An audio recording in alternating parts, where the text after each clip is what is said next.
Pour simuler la prise de la pièce, la première étape, c'est de venir dans Programme, cliquer sur le côté droit de la souris et ajouter un programme de simulation pour la prise. Donc ici, on va l'appeler prise, le programme, et on fait Apply. Vous voyez qu'il y a une fenêtre qui va apparaître. Dans le choix Instructions, nous allons choisir Pickup. Et on doit spécifier qu'est-ce qu'on veut prendre. Ah, on veut prendre un méga bloc. Quand on prend le méga bloc, c'est de la fixture 1, donc de la table 1, vers mon outil. C'est parfait. Je ferme la fenêtre et je fais OK. On fait la même chose pour la dépose. On choisit Add Simulation Program. On va lui donner le nom de dépose. On choisit l'instruction Drop et on lui dit qu'on veut relâcher le méga bloc de l'outil à la fixture 2. On fait Apply. OK. Donc, on va vérifier si tout s'est bien enregistré. Prise, nous avons toute l'information. Et dépose, nous avons toute l'information. Donc, nous allons vérifier que tout fonctionne bien. Nous devons donc venir dans Select et choisir le programme qui est notre programme de base, qui est programme 1. On fait Enter. Une fois qu'on a créé les deux programmes prise et dépose, nous devons les appeler à partir de notre programme. Pour ce faire, on vient sur la console, on met la console à On pour pouvoir modifier le programme. On insère une ligne juste après le point 2, qui est notre point de prise. Et ici, on vient dans Instructions.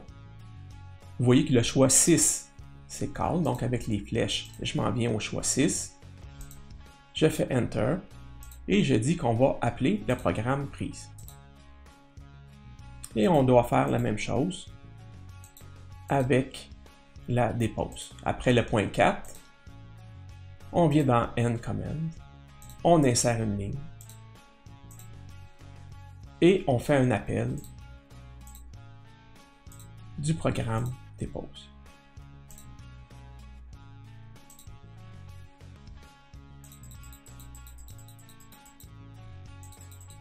Donc ici, on est prêt à tester.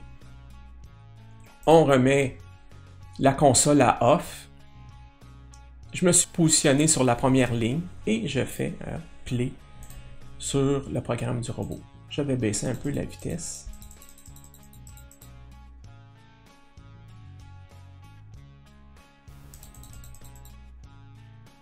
Donc, vous voyez que présentement, le robot démarre même s'il n'y a pas de pièces. Donc, on va utiliser une entrée digitale pour avertir le robot quand partir.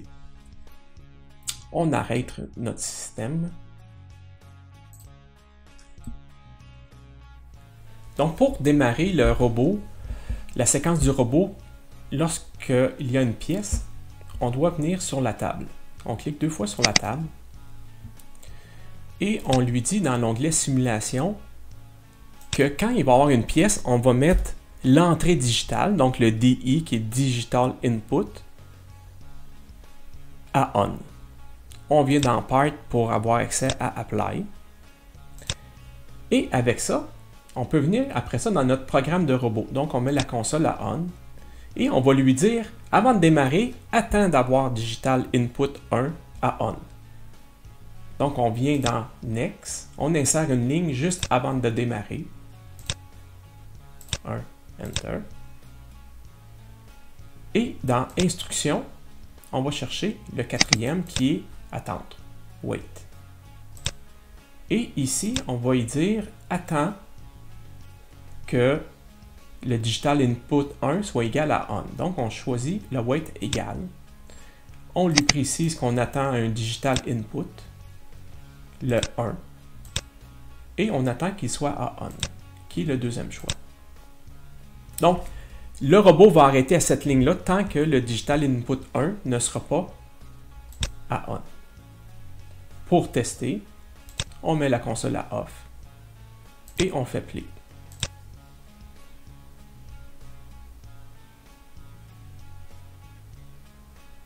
Donc vous voyez que ça prend 5 secondes à avoir une nouvelle pièce et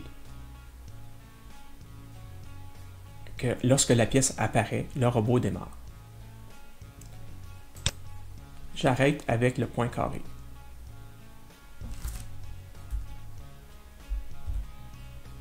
Là, on peut voir qu'on a un autre problème.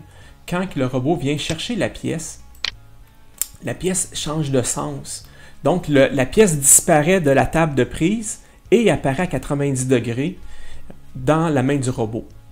Donc, il faudrait s'arranger pour que la pièce soit dans le même axe sur la table et dans l'outil du robot.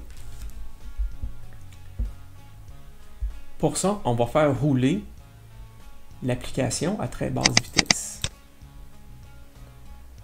Donc, je reviens à ma première ligne, je descends la vitesse à 5% et je démarre mon application.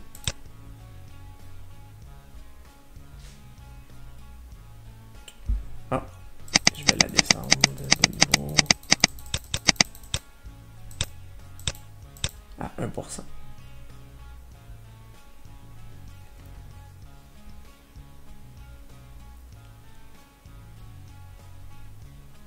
On pourrait la monter un peu.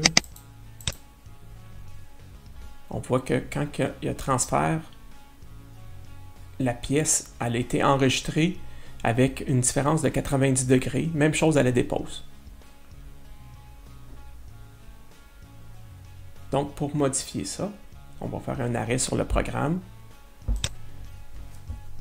Nous venons dans l'outil de robot.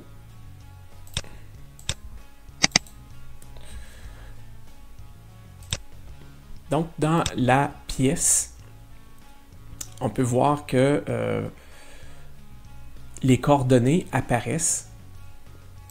Donc, nous, on va y faire une petite rotation de 90 degrés.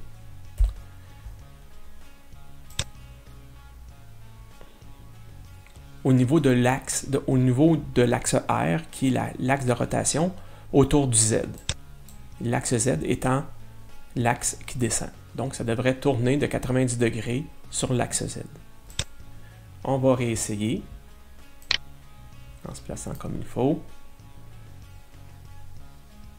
Je fais play et le système va démarrer.